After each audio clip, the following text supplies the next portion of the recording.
Hey y'all, imagine this 12-year-old Maya Thompson, quiet kid, always doodling in her sketchbook, sitting in the nurse's office at Lincoln Middle School, Columbus, Ohio, while her teacher, Ms. Evelyn Carter, fires up electric clippers, buzzing like angry wasps, ready to shear off Maya's braids, her shield against the world, hiding the bald patches from her alopecia. Maya's begging, tears streaming, but Carter's got this cold, smug look, like she's been waiting for this moment forever. The nurse, Miss Jenny, fidgets, unsure, but doesn't stop it. Nobody does. It's not just a haircut, it's a gut punch to a kid who's already fighting to feel okay in her own skin. This wasn't random, not some dress code nonsense like Carter Clamido. No, this was personal. See, Carter had a score to settle, not with Maya, but with her mom, Colonel Amara Thompson, a decorated Air Force officer who'd crossed paths with Carter years ago at a military base in Georgia. Carter was a washout, kicked out for screwing up, always whining about unfair treatment, especially toward black recruits like Amara. Fast forward a decade, Carter's a teacher, spots Maya in her class, Amara's kid, and sees her chance for payback. She'd been picking on Maya for weeks, sniping about her fancy braids, calling them too much, even though Maya's grades were stellar, top of her class. That day, Carter snatched Maya's sketchbook full of dragons and stars. Maya's escape and dragged her to the front of the room, saying, "This hair's a distraction, young lady, against the rules." Rules? Bull. Maya's mom had filed medical forms, clear as day, saying those braids were protection for her condition. Carter knew, she just didn't care. Here's where it gets wild. Maya's best friend, Zoe, sneaky as a fox, pulls out her phone and records Carter hauling Maya down the hall, gripped tight, Maya's eyes wide with fear. That video, it's a ticking bomb. Zoe sends it to Maya's dad, Marcus, who's pacing their small apartment, trying to reach Amara, who's halfway across the globe on a classified mission.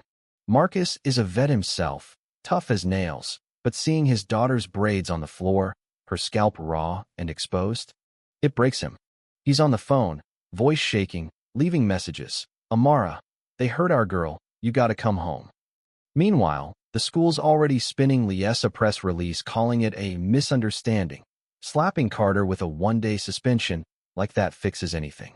But then, the spark. Marcus gets a note slipped under his door, anonymous, saying, "Check the nurse's files." They knew. He calls up his old army buddy, Leo, the school janitor, who sneaks him in at 2 a.m. They find Maya's filed medical forms, a harassment complaint Maya filed 2 weeks earlier about Carter's taunts, all ignored by Principal Howard Grayson, who scribbled, "No action needed." Marcus snaps photos, his hands shaking, knowing this is war. 3,000 miles away, Amara sees Zoe's video on her secure line. And let me tell you, this woman, who's faced down enemies in combat zones, feels her heart crack. She's on a plane within hours, her dress uniform pressed, ready to storm Lincoln Middle like it's a battlefield. When Amara walks into that school, oh man, you could hear a pin drop. Kids freeze, teachers scatter, her boots echo like thunder. She finds Carter in the lounge, sipping coffee, griping about entitled military brats.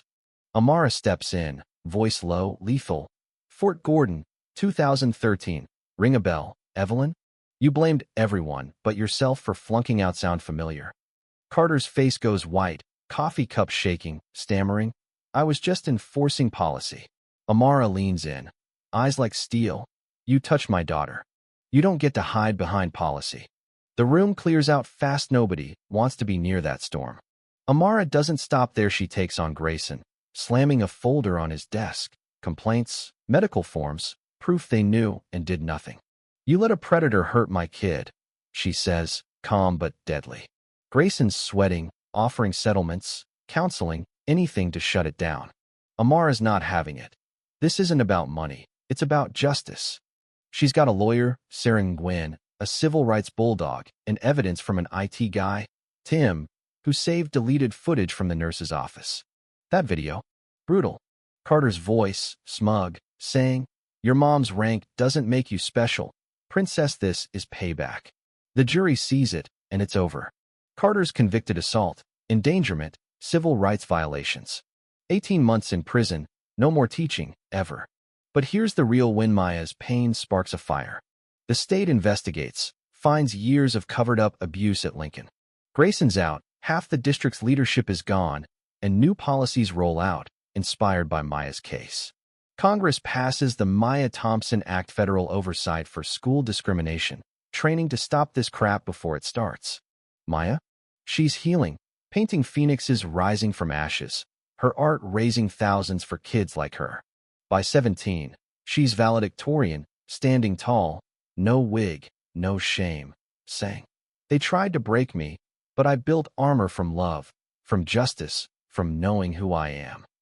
Picture this: Maya at her graduation, sunlight catching her natural hair, patchy but hers, as she tells the crowd, "Your difference is your strength. Don't let anyone steal it." Kids in the audience, some with scars like hers, are nodding, inspired. Her family's foundation helps hundreds, her stories in museums, and she's off to college, ready to change the world. But here's the kicker: was Carter just a bad apple, or is the system built to protect people like her? If someone hurt your kid like that, would you fight like Amara, or take the easy way out? Drop a comment. Tell me, how far would you go for justice? And if Maya's story hits you, share it. Let's keep this fight alive.